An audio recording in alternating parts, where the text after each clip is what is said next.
हाँ जी बच्चों, तो भैया ये वाला लेक्चर आ रहा है नया जिसमें कि अपने को डिस्कस करना है सैंडविच थ्योरम। अब यहाँ पर ये एक ऐसा टॉपिक है जो आप बच्चों के बीच में बड़ा चर्चा का विषय रहता है हर बार कि भाई डिस्कशन होता है, नाम से भी क्योंकि थोड़ा सा अलग तरीके का है, तुरंत कानों में गूंज जाता है और जैसे ही सुनने में मिलता है वैसे ही जीभ भी लबलबा जाती है अपनी। ऐसे ही कुछ हाल है। और कॉन्सेप्ट क्या है जानेंगे, बहुत छोटे आसान तरीके से जानते हैं कि ये कॉन्सेप्ट क्या है और लिमिट में क्या इसका यूज़ है, क्योंकि लिमिट के लगभग सारे कॉन्सेप्ट कर लिए। अब एक ये छोटा सी बात रह रही है, इसको भी क्लियर कर लेते हैं तो सारी लिमिट के पार्ट अच्छे से हो जाने वाले हैं। तो ज़रा देखते हैं भाई क्या कॉन्सेप्ट है ये सैंडविच थ्योरम का। सैंडविच थ्योरम ये कहती है कि भैया एक फंक्शन fx है, ये fx है, और अगर दो और फंक्शन मिल जाएं हमको, दो और फंक्शन मिल जाएं हमको gx और hx, कुछ इस तरीके से कि किसी इंटरवल पे, किसी पर्टिकुलर इंटरवल पे f वाला फंक्शन दोनों फंक्शन के बीच में सैंडविच होता हुआ नजर आए। मतलब if fx is between hx and gx for some interval of x in which, ये पर्टिकुलर पॉइंट मैंने मेंशन कर दिया a, x is equal to a exist. मतलब किसी ऐसे इंटरवल पे f, g और h के बीच में हो जिसमें कि a जरूर आता हो, and limit x tends to a hx is equal to limit x tends to a gx बराबर L। कह क्या रहा है? कह ये रहा है कि अगर दो फंक्शन के बीच में एक फंक्शन आ रहा है और ऊपर नीचे वाले दोनों फंक्शन, यहां पर h और g की बात कर रहा हूं, ऊपर नीचे वाले दोनों फंक्शन की लिमिट a पर L है, देन कंक्लूजन, बात बिल्कुल बहुत अच्छे से मेरे को ग्राफ से दिख जानी चाहिए कि limit x tends to a of fx must be equal to L। यही है कॉन्सेप्ट, केवल इतना कॉन्सेप्ट है कि भैया अगर ऊपर और नीचे वाले फंक्शन की लिमिट एक पॉइंट पे जा रही है तो बीच वाले की भी एक पॉइंट पे जाएगी। ठीक है, एक सेकेंड जरा रुकना। ठीक है भाई, बात समझ में आ गई अपने को, और इतना ही कॉन्सेप्ट है केवल सैंडविच थ्योरम का। इतनी बात अगर समझ में आती है तो इसके सवाल धड़ाधड़ निकल के आते हैं। अब इसमें ऐड ऑन कुछ चीज़ें, कुछ पुराने कॉन्सेप्ट दिमाग में होने चाहिए। अब आपके दिमाग में एक चीज़ ज़रूर बहुत तेज से दौड़ के आती होगी कि भैया इसमें तो हमें दिख ही रहा है चित्र में, हमें कौन सी आफत लेनी, साफ साफ दिख रहा है कि हाँ ये भी उसी जगह जा ही रहा है। एक्चुअल में है क्या, इस कॉन्सेप्ट की ज़रूरत कब पड़ती है? ऐसी कंडीशन में ज़रूरत पड़ेगी जबकि हम फंक्शन f की लिमिट को जज नहीं कर पा रहे होंगे, उस फंक्शन को उस पर्टिकुलर पॉइंट पे हम लिमिट की तरह जज नहीं कर पाएंगे, हम देख ही नहीं पाएंगे, वो फंक्शन इतनी तेजी से बदलता जा रहा होगा कि हम उसको जज नहीं कर पाएंगे। तब हम चूज करेंगे कि भैया कोई ऐसा फंक्शन जो f से थोड़ा सा बड़ा है और f से थोड़ा सा छोटा है, और अगर उस फंक्शन की, दोनों फंक्शन की लिमिट एक ही आ रही है तो बीच वाले की लिमिट भी वही होगी। ठीक है, तो इसको जरा साफ करते हैं थोड़ा और बात को बारीकियों से समझते हैं। जाओ भाई, दूसरा कुछ है? देखिए अब यहां पर एक पुरानी चीज जाननी बड़ी जरूरी है। कुछ तो स्टैंडर्ड फॉर्म आती हैं, उसमें से एक चीज आपके लिए बड़ी जरूरी है। हमने ग्रेटेस्ट इंटीजर फंक्शन के लिए एक प्रॉपर्टी बताई थी, मैं वो चित्र बनाकर यहां पर आपको रियलाइज कराना चाहूंगा। चित्र में मैंने बनाया था इस तरीके से, और हमने बताया था, अगर आपने नहीं देखा सुना तो वो देख लेना जाकर, कि ये फंक्शन हर हाल में, ये फंक्शन हर हाल में दो फंक्शन के बीच में है। एक लाइन है y is equal to x और एक लाइन है y is equal to x minus 1। यहां पर सैंडविच थ्योरम में इसका खूब यूज होता है। इस वजह से ये कॉन्सेप्ट दिमाग में रखो कि ग्रेटेस्ट इंटीजर ऑफ x हर हाल में छोटा है ऊपर वाला x से और बड़ा है x माइनस 1 से। ऑल्दो यहां पर x जो है वो इंक्लूडेड है यानी इक्वलिटी आएगी, और ओपन है x माइनस 1, वहां पर इक्वलिटी नहीं आएगी। ये बड़ी काम की चीज, इससे कई सवाल बनते हैं। तो ये तो एक पॉइंट है, लेकिन केवल यही नहीं, ऐसी और भी कई चीजें सेट करके। अब हुआ क्या, सैंडविच थ्योरम मेरे को तो यही तो कह रही थी, कोई दो फंक्शन के बीच में एक फंक्शन आ रहा है तो ये जज करना है, तो ये वही चीज है। अब ऐसा केवल इन्हीं के साथ थोड़ा ना हो रहा है, और भी जगह हो रहा होगा, तो और भी जगह देखकर ये काम किया जाएगा। लेकिन ये इंश्योर करना पड़ता है कि भैया दोनों तरफ से लिमिट भी एक जैसी आ जाए, तभी बीच वाले की लिमिट उसके बराबर होगी। जरा इसको एग्जाम्पल से जाने, तब खोपड़ी में तेजी से बात जाएगी। एक छोटा सा एग्जाम्पल ले रहे हैं, limit x tends to 0, x 1/2x greatest integer, ऐसा कुछ लिख दिया और मैंने आपसे कहा कि बताओ भाई इसकी लिमिट कहां पर जा रही है। तो अब टेंशन क्या है, टेंशन ये है कि अगर 0 पे जा रहा है तो ये इंफिनिटी पे जा रहा है। इंफिनिटी पे जाते जाते जाते जाते जब तक मैं ग्रेटेस्ट इंटीजर को ब्रेक नहीं करूंगा तब तक मैं इसको ऑब्जर्व नहीं कर पाऊंगा। तो मैं ब्रेक कैसे कर पाऊंगा, ब्रेक कर पाऊंगा इससे कुछ बड़ा और कुछ छोटा लेकर। मैं यहां पर सीधे ऑब्जर्व नहीं कर पा रहा हूं ये इंफिनिटी पे किस दो इंटीजर के बीच में टूट रहा होगा उसके आगे का काम करने के लिए। इसलिए मैंने कहा पहले आप ये कंडीशन लगा लो। ये कंडीशन क्या कह रही है, 1/2x माइनस 1, ये फंक्शन f है और f माइनस 1 कर दो और दूसरी तरफ 1/2x कर दो। तो पहली चीज तो ये मिली। फिर अगली बात, x टाइम्स ये काम करना है तो x टाइम्स कर लो भैया, कोई दिक्कत की बात नहीं है। यहां करोगे 1/2 माइनस x आ जाएगा, यहां करोगे 1/2 आ जाएगा। अब क्या रह गया, इतना काम करने के बाद इसकी लिमिट x टेंस टू 0 पे कितनी आई बेटा, 1/2, और ये तो खुद फंक्शन ही है 1/2 लिमिट दे रहा है, डायरेक्ट वैल्यू दे रहा है। तो इन दोनों की लिमिट अगर सेम आ रही है तो हम क्या बताया था हमने डेफिनेशन, कि अगर एक छोटा और एक बड़े फंक्शन की लिमिट अगर सेम आ रही है तो बीच वाले फंक्शन की लिमिट भी वही हो जाएगी। यही है सैंडविच थ्योरम। मेरे ख्याल से बात समझ में आई होगी। ये बात बड़ी काम की है, कई जगह यूज होगी। तो अब इसको यूज करके अब जरा आपके लिए सवाल दे रहा हूं, बैठ के जरा करना, 1 मिनट में बताना सवाल आपके लिए। ये देखो फटाक से सट, देखो जी क्या आ गया सवाल आपके लिए, जल्दी से करो, बताओ। देखो अब यहां पर करना क्या है अपने को, ग्रेटेस्ट इंटीजर तो आ रहे हैं, वो कॉन्सेप्ट तो लगेगा ही लगेगा, लेकिन बहुत सारे ग्रेटेस्ट इंटीजर आ रहे हैं। ये बहुत सारे जो ग्रेटेस्ट इंटीजर है ना, इन्हीं को छोटा छोटा करके जोड़ लेना है। हर एक ग्रेटेस्ट इंटीजर के लिए वो कॉन्सेप्ट सेट कर दो, क्या कि भैया ये x और ये x माइनस 1। दूसरा 2x ग्रेटेस्ट इंटीजर के लिए 2x माइनस 1 से लेकर 2x, और करते करते nx वाले के लिए भी nx माइनस 1 से लेकर nx। बहुत बढ़िया बहुत बढ़िया।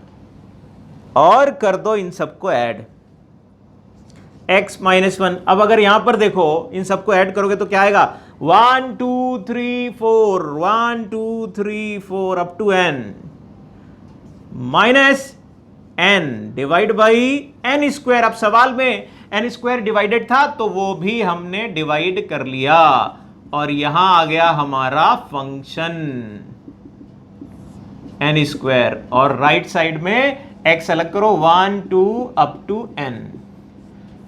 लो भाई कितना अच्छा इंतजाम सेट हो गया। अब केवल मेरे को दो फंक्शन मिल गए, आपको चूज करना इन दोनों की लिमिट है। अब भैया इसकी लिमिट लगाओ, इसकी लिमिट लगाओ। अच्छा याद रखना, लिमिट भी कंफ्यूज मत होना, लिमिट n पे लगी है x पे नहीं लगी है, n पे लिमिट है। तो limit n tends to infinity अगर करोगे तो इसका तो हमने एक सवाल ही कराया कहीं पर। उस सवाल के लिए हमने एक चीज पूछी थी आपसे, अभी तक जवाब मिला नहीं हर एक से। कई बच्चों ने, बहुत सारे बच्चों ने दिया जवाब, बहुत सारे बच्चों ने उस सवाल का जवाब दिया है जिसमें मैंने पूछा था, इसकी लिमिट मैंने सॉल्व करी थी और दो तरीके से, और एक गलत वाली थी। वो गलत वाली क्यों है क्यों नहीं है देखो जाकर और मेरे को बताओ। इन्फिनिटी वाले पार्ट में है जहाँ पर मैंने इन्फिनिटी पे लिमिट समझाई हुई है, और उसका आंसर मेरे को चाहिए। देखो जाकर, देखो भाई यहां पर अब इतनी स्थिति आ गई, मैंने क्या किया, 1 से लेकर n तक जो था उसका कलेक्शन कर दिया, n+1 डिवाइड बाई 2। अब अगर n डिवाइड कर दोगे तो ये कितना आ जाता है बेटा, ये आ जाता है x/2। x नहीं गायब होगा, n गायब होगा, लिमिट n पे लगी हुई है इसलिए। यही डिजाइन यहां पर भी, अगर यहां पर भी मैं लिमिट लगा देता हूं तो मेरे को n टेंस टू इंफिनिटी, तो बेटा ये x n+1 divide by 2n² minus 1/n, तो ये तो 0 है। ये कितना है, यहां पर एक n चला गया, n अंदर जाएगा, 1/2 बचेगा, यानी x/2। अगर जरा सा भी कंफ्यूजन है वो पार्ट देखो जाकर, बहुत अच्छे समझ में आएगा। तो फिर दोनों तरफ से x/2 आई तो हमारी रिक्वायर्ड लिमिट क्या हो गई, x/2। अब यहां पर एक जो नई चीज आपके सामने आई वो ये कि बड़ी सीरीज सी भी बन सकती है लिमिट निकालते वक्त, और लिमिट निकालते वक्त अगर सीरीज भी आ रही है तभी हमें डरने की जरूरत नहीं है। हम ये जुगाड़ लगाकर, सैंडविच लगाकर ऐसी बड़ी बड़ी सीरीज के सवाल को भी खत्म कर सकते हैं।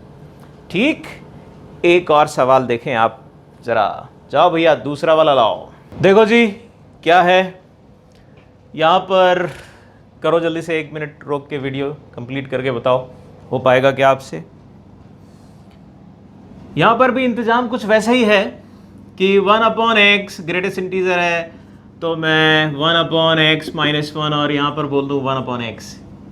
फिर 2/x ग्रेटेस्ट इंटीजर है तो यहाँ पर भी 2/x - 1 और यहाँ पर बोल दूँ 2/x। करते करते 10/x ग्रेटेस्ट इंटीजर, तो ये 10/x - 1 और यहाँ पर 10/x करके आ जाएगा। फिर अगला काम ये कि सबको कलेक्ट कर लो और बाहर एक x से कर दो multiply. 1 + 2 up to 10 divide by x - 1 के साथ एक x मल्टीप्लाई कर दिया हमने।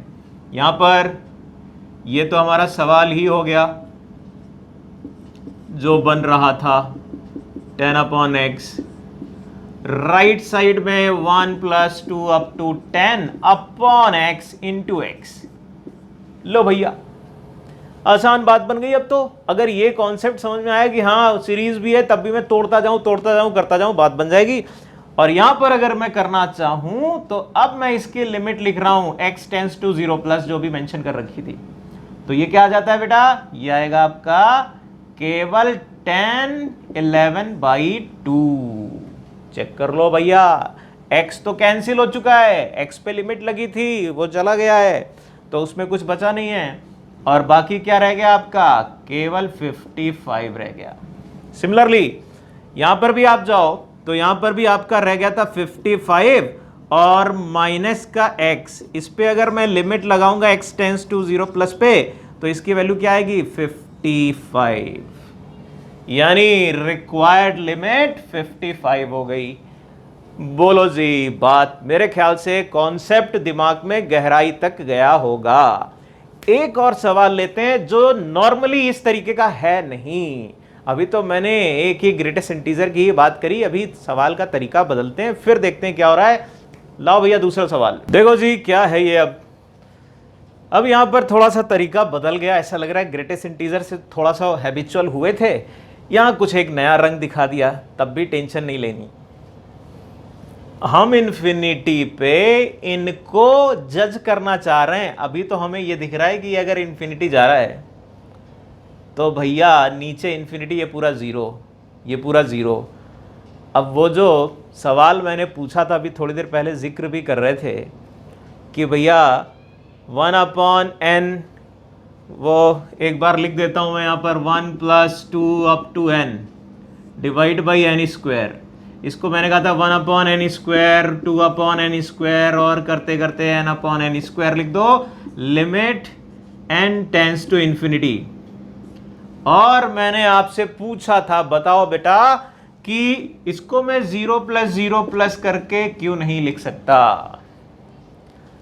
तो सवाल यह है, और इसका जवाब अगर आप समझें तो बहुत अच्छे से क्लियर होगा, कि अगर मैं इसको 0 लिख रहा हूं, बिल्कुल करेक्ट है, इसको लिखने में कोई तकलीफ नहीं है।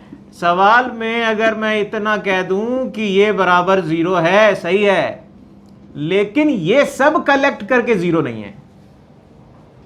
क्या मतलब? इंडिविजुअल तो 0 है, ये इंडिविजुअल की तरह ऑब्जर्व करें तो ये 0 हैं, लेकिन इंडिविजुअल क्वांटिटीज जो 0 की तरफ जा रही हैं, टेंड कर रही हैं, इंडिविजुअल क्वांटिटीज अगर 0 की तरफ टेंड कर रही हैं, तो ऐसी क्वांटिटीज को कलेक्ट करोगे, ऐड करोगे, जरूरी नहीं है कि वो भी 0 हो।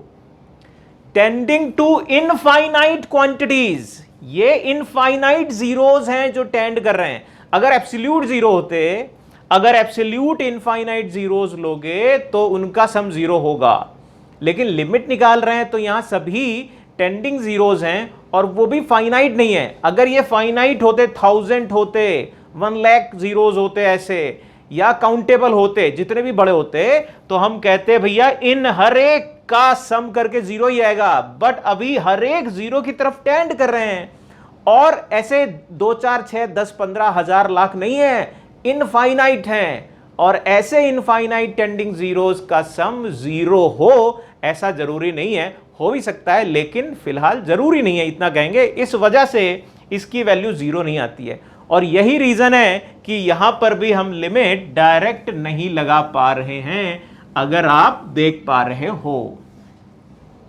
क्योंकि यहां भाई इंफिनिटी लगाए, 0 0 0 0 0, सारे 0 कर देंगे ना भैया, गलत बात। सारे 0 हो गए तो मजा आएगा क्या?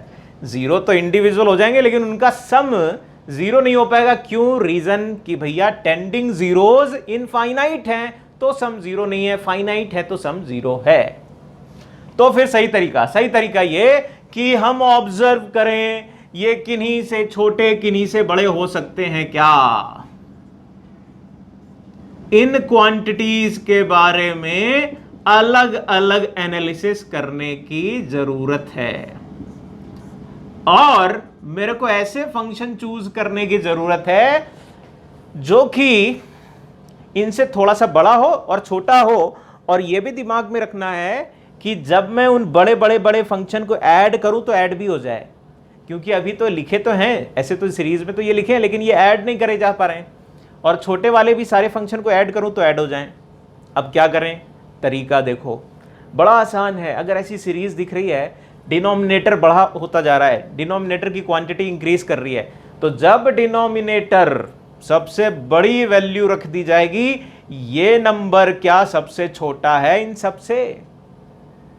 नीचे सबसे बड़ा, तो ये सबसे छोटा हो गया इन हर एक एलिमेंट से। इस पूरी सीरीज का सबसे छोटा टर्म अगर आपसे बोला जाए तो आखिरी वाला है, तो बात बन गई। सबसे छोटे वाले टर्म के रेस्पेक्ट में ही कंपेयर कर दिया हमने, हर एक को सबसे छोटे वाले टर्म के रेस्पेक्ट में कंपेयर कर दिया कि भैया ये इससे बड़ा होगा, ये भी बड़ा होगा, और करते करते ये तो बराबर ही हो गया, तब भी चलेगा, कोई टेंशन की बात नहीं है।